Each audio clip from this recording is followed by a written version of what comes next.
Αυτή είναι η αληθινή και σοκαριστική ιστορία για τον ληστή που κρυβότανε μέσα στους τοίχους, η οποία είναι πραγματικά πιο τρομακτική και από ταινίες τρόμου. Μείνε μέχρι το τέλος γιατί δεν θα πιστεύεις, θα αυτιά σου με αυτά που θα ακούσεις και πάμε να αρχίσουμε. Βρισκόμαστε στην Αμερική, σε μια πλούσια περιοχή όπου ένας πατέρας με τις δύο του κόρες ζουν σε μια πανέμορφη μονοκατοικία. Μια ημέρα όμως η Τίνα, η μεγάλη κόρη, μαζί με τη μικρή της αδερφή αρχίζουν να παρατηρούν μερικά περίεργα γεγονότα στο σπίτι. Για παράδειγμα, όταν φεύγουν από το σαλόνι, η τηλεόραση σαν αλλάζει μόνη της κανάλια και πολλές φορές βρίσκουν τα αντικείμενα του σπιτιού σε διαφορετικές θέσεις από ό,τι τα είχαν αφήσει. Το συζητάνε μεταξύ τους και εφόσον έχουν παρατηρήσει και οι δύο το ίδιο πράγμα, αποφασίζουν να κάνουν ένα πείραμα. Ένα πρωί, πριν φύγουν για το σχολείο, αφήνουν συγκεκριμένα αντικείμενα σε συγκεκριμένες θέσεις για να δουν εάν θα τα βρουν στην ίδια θέση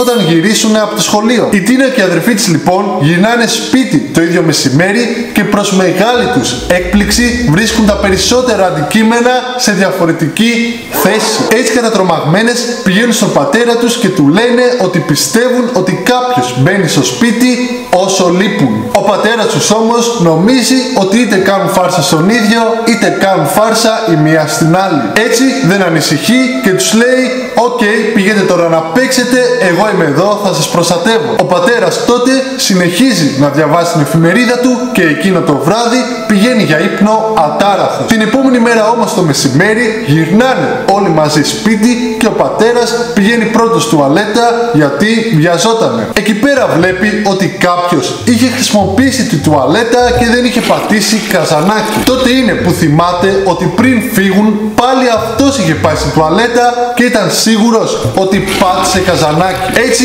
άρχισε να ανησυχεί και φοβήθηκε ότι οι κόρες του δεν του κάναν φάρσα και τελικά είχαν δίκιο. Τότε άρχισε να ψάχνει όλο το σπίτι μήπως κάποιος είναι ακόμη μέσα. Κοιτάει κάτω από το κρεβάτι, στο υπόγειο, ανοίγει μια ντουλάπα και μπαμ! Εκεί μέσα στην ντουλάπα βλέπει ένα νεαρό άντρα με μια μάσκα κλόουν να τον κοιτάει μέσα στα μάτια. Ο άντρας επίσης κράταγε ένα τσεκούρι και ένα γερμανικό κλειδί. Ο άντρας τότε διατάσσει τον πατέρα να μαζέψει όλη την οικογένεια στο υπνοδωμάτιό του. Αλλά ευτυχώς η Τίνα ακούει τις φωνές και προλαβαίνει να βγει έξω από το σπίτι από ένα παράθυρο και να αρχίσει να τρέχει. Τρέχει λοιπόν γρήγορα στους γείτονες και από εκεί πέρα καλεί την αστυνομία και τους παρακαλάει να έρθουν όσο το δυνατόν γρηγορότερα, καθώς πιστεύει ότι ο πατέρας της και η αδερφή της κινδυνεύουν. Μετά από μόλις μερικά λεπτά φτάνουν στο σπίτι τους πολλά περιπολικά, αλλά δυστυχώς ο άντρας είχε γίνει καπνός. Ευτυχώς όμως δεν έκανε κακό ούτε στο πατέρα της Τίνας ούτε στην αδερφή της. Παρ' όλα αυτά και ο πατέρας και οι δύο του κόρες είναι πάρα πολύ αναστατωμένοι και δεν θέλουν με τίποτε να κοιμηθούν στο σπίτι μέχρι η αστυνομία να πιάσει τον ληστή, τον οποίο θα ονομάσουμε Μπεν. Έτσι πηγαίνουν σε ένα κοντινό ξενοδοχείο στο οποίο και μένουν λίγες ημέρες. Όμως μία από αυτές τις ημέρες ο πατέρας έπρεπε να γυρίσει σπίτι για να μαζέψει μερικά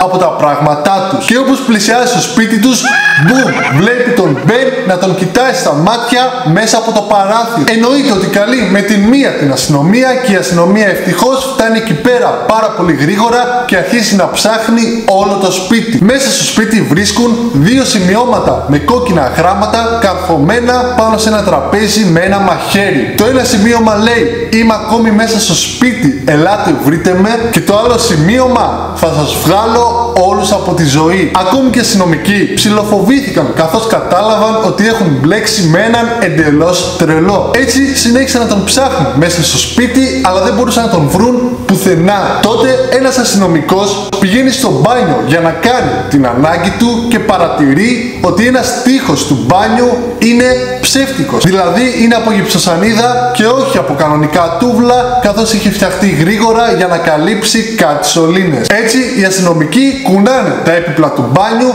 και βρίσκουν μία τρύπα στο τοίχο πίσω από ένα έπιπλο. Κοιτάνε λοιπόν μέσα στη τρύπα και βλέπουν ένα αχούρι γεμάτο ρούχα και καταλαβαίνουν ότι ο Μπεν κρύβεται εκεί μέσα. Έτσι οι αστυνομικοί φωνάζουν: βγες αμέσως έξω, αλλιώς θα σου ρίξουμε. Και ο Μπεν καταλαβαίνει ότι δεν έχει άλλη εναλλακτική και βγαίνει έξω. Όταν ο Μπεν βγαίνει έξω από την κρυψώνα του, όλοι περιμένουν να δουν έναν τρομακτικό πενηντάρι. Παρ' όλα αυτά βλέπουν ένα νεαρό 17χρονο παιδί. Τότε τον βλέπει και η Τίνα και λέει: όχ, αυτός είναι ο συμμαθητής μου, ο Μπεν. Ο Μπεν ήταν συμμαθητής της Τίνας και μάλιστα είχαν βγει κάποτε και ένα ραντεβού. Αλλά η σχέση τους τελείωσε εκεί, στο πρώτο ραντεβού, δηλαδή πριν καν αρχίσει. Όμως ο Μπεν είχε ερωτευτεί τη Τίνα παρόλο που εκείνη δεν τον ήθελε και έτσι μια ημέρα είχε τρυπώσει στο σπίτι της και ζούσε ανάμεσα στους τοίχους σαν φάντασμα εδώ και περίπου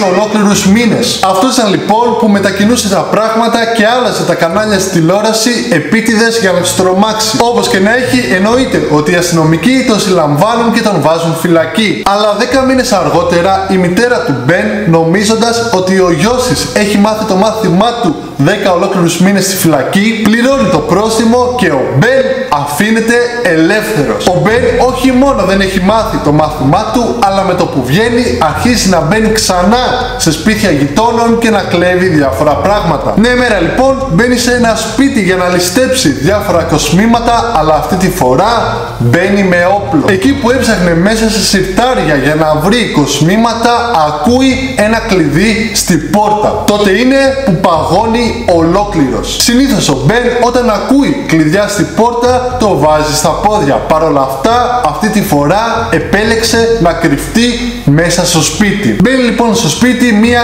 έγκυος μητέρα με το 5χρονο γιο της. Ο Μπεν τότε πετάγεται από την κρυψώνα του, τους αρπάζει και τους δύο και τους κλειδώνει στο υπνοδωμάτιο. Εκεί ο Μπεν βγάζει το όπλο και τους βγάζει από τη ζωή. Έγιναν και άλλα πράγματα τα οποία δεν μπορώ και κυρίως δεν θέλω να πω. Αλλά ο Μπεν όπως φεύγει από το σπίτι βλέπει στο διάδρομο ένα μικρό 7χρονο κοριτσάκι και το βγάζει και αυτό από τη ζωή. Αργότερα το βράδυ όταν ο πατέρας αυτής της οικογένειας γυρνάει στο σπίτι, τους βρίσκει όλους και παίρνει την αστυνομία κλαίγοντας με λυγμούς. Οι αστυνομικοί όταν μαθαίνουν τι έγινε δίνουν όρκο να τον βρουν και ψάχνουν όλο το βράδυ χωρίς να θέλει κανένας να πάει σπίτι του να ξεκουραστεί. Έτσι μετά από πάρα πολλές ώρες ψαξίματος τον βρίσκουν να κρύβεται μέσα σε ένα κάδο. Έτσι τον συλλαμβάνουν, τον πάνε στο δικαστήριο και καταδικάζεται να περάσει όλη του τη ζωή στη φυλακή. Όμως όλα αυτά έγιναν το 1980 και πρόσφατα το